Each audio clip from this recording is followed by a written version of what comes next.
Sejam todos bem-vindos aqui no canal Assunto do Dia. Mais uma informação bombástica: Supremo sob pressão, perseguição política contra Bolsonaro e aliados avança.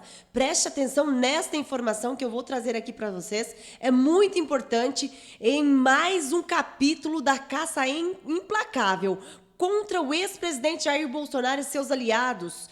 Os ministros do STF receberam os advogados de defesa nas vésperas do polêmico julgamento sobre a suposta trama golpista. Vale ressaltar aqui para vocês, no entanto, é notória a atmosfera do cerco contra o ex-presidente Bolsonaro e os seus aliados, que denunciam as violações de prerrogativas da defesa. O caso chegou à ordem dos advogados do Brasil. Nós vamos falar mais sobre isso daqui. Eu peço que você somente deixe o seu like, compartilhe, se inscreva e ative o sininho para ser notificado todos os dias. Bem, pessoal, as defesas de Bolsonaro, do ex-ministro Walter Braga Neto e outros acusados intensificaram, preste atenção nisso aqui, a sua atuação no Supremo Tribunal Federal. Buscando o quê? Buscando um julgamento justo diante de um processo que já nasce marcado por questionamentos e suspeitas de parcialidade. É o caso do ministro Alexandre de Moraes, que é uma vítima, né? Segundo a Polícia Federal, sobre as investigações, onde foi preso aí os kids pretos, o ministro Alexandre de Moraes é uma vítima. Fontes de dentro do Supremo Tribunal Federal, eles garantem que as audiências seguiram um formato tradicional, com a entrega de memoriais e breves conversas. Pessoal. No entanto, é notória a atmosfera de cerco contra Bolsonaro e seus aliados, que denunciam, como eu falei para vocês logo no início, a violação de prerrogativas da defesa. O caso chegou à ordem dos advogados do Brasil, onde advogados clamam por uma intervenção diante a falta de acesso às provas cruciais, incluindo mensagens extraídas de celulares apreendidos pela Polícia Federal. A primeira turma do Supremo Tribunal Federal inicia nesta terça-feira, dia 25 de março, o julgamento para decidir se aceita a acusação contra Bolsonaro, Braga Neto, Paulo Sérgio Nogueira de Oliveira, Anderson Torres, Augusto Heleno, Almir Garnier, Alexandre Ramagem e Mauro Cid. Lembrando aqui a vocês, pessoal, que Mauro Cid, inclusive os advogados de Bolsonaro, afirmou que a delação de Mauro Cid entrará para a história de uma forma muito negativa. Ele, no entanto, argumentou que o tenente-coronel teria sido pressionado psicologicamente e recebido benefícios irrecusáveis para colaborar com as investigações. Fica algo no ar. Ele disse que tudo aquilo que estava sendo colocado no relatório ele não havia dito, que ele nunca disse a palavra golpe. E aí? Fica o quê? Os advogados, no entanto, de Bolsonaro, em uma transmissão, o Bueno, em uma transmissão ao vivo com Bolsonaro, questionou a atuação do ministro Alexandre de Moraes, falando que o magistrado teria extrapolado sua função no processo de delação do militar. Segundo o advogado, o juiz tem que se manter distante, justamente para que haja credibilidade da parte dele. O ex-presidente Bolsonaro, ele realizou, durante essa semana, ao lado de seu advogado, uma live, o Paulo da Cunha Bueno, que criticou a delação de Mauro Cid e afirmou que o Brasil não tem maturidade para lidar com as colaborações premiadas. Isso, a defesa de Bolsonaro, como eu falei para vocês, eles foram recebidos pelos ministros Carmen Lúcia, Flávio Dino, Cristiano Zanin. Inclusive, esses dois já nem deveriam fazer parte para julgar o ex-presidente Bolsonaro e seus aliados, né? E os que foram condenados pela Procuradoria-Geral da República no primeiro grupo, que vai se iniciar a partir de terça-feira o julgamento. Na quarta também vai dar continuidade e nós não sabemos o que vai ser decidido. Bem, o Luiz Fux também recebeu os advogados que já haviam se encontrado com Alexandre de Moraes, o controverso relator do caso.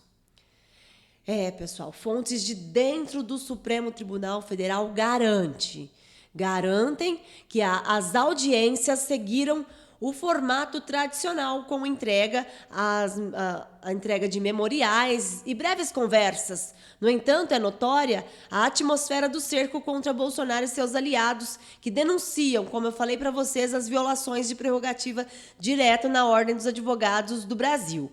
A primeira turma do Supremo Tribunal Federal, a partir de terça-feira, vai iniciar um julgamento para decidir se aceita a acusação contra Bolsonaro e todos aqueles, né, já citados aqui por nós.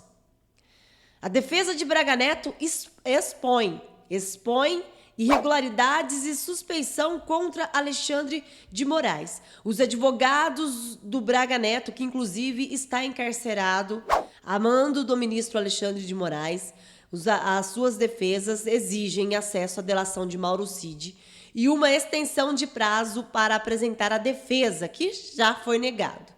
Alegando o quê?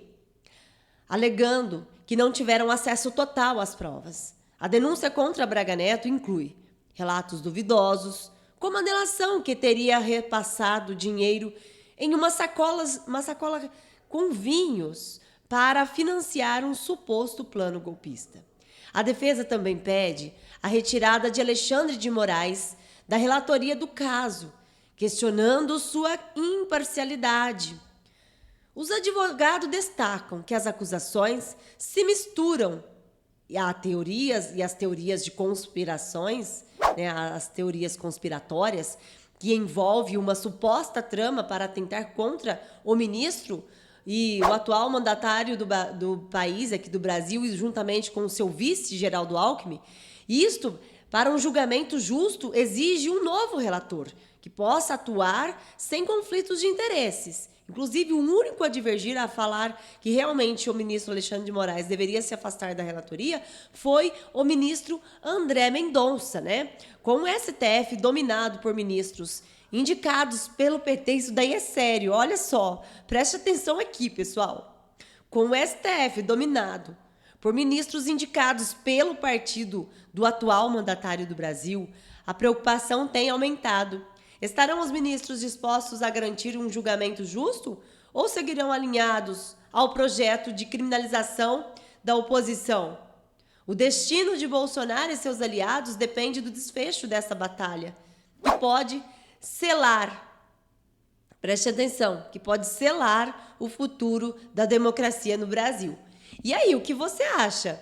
Lembrando aqui que o partido do atual mandatário, ele é contra a anistia aos presos dos atos do dia 8 de janeiro. Eles têm se levantado, têm pedido para que Hugo Motta não coloque, e realmente Hugo Motta tem se mostrado o lado que ele está, o lado que Hugo Motta, os passos que Hugo Motta tem seguido, está indo para uma linha totalmente torta, né? Olha, sobre a defesa de Bolsonaro, sobre a delação do Mauro Cid, a defesa de Bolsonaro alega que o processo contém inépcia e excessos, além de gravíssimos vícios na investigação. O advogado apontou que a falta de acesso integral aos autos tem sido uma questão debatida junto à OAB. Como eu falei para vocês, os advogados de Walter Braga Neto fez a mesma alegação. Bueno também minimizou os supostos atos golpistas, como tem denominado, né? Um episódio infeliz que não chega nem perto de um golpe de Estado.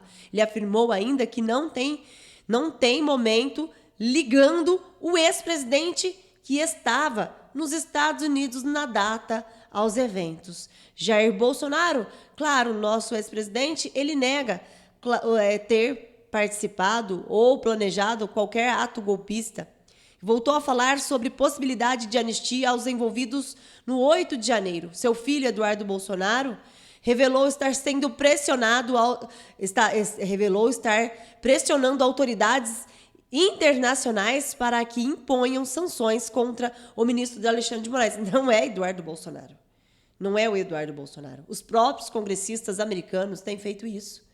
Então, pessoal, eu peço que você deixe aí um like, comente sobre este vídeo, compartilhe o máximo que você puder. Se você ainda não é inscrito, se inscreva e ative o sininho para ser notificado todos os dias. Forte abraço e Deus abençoe a todos.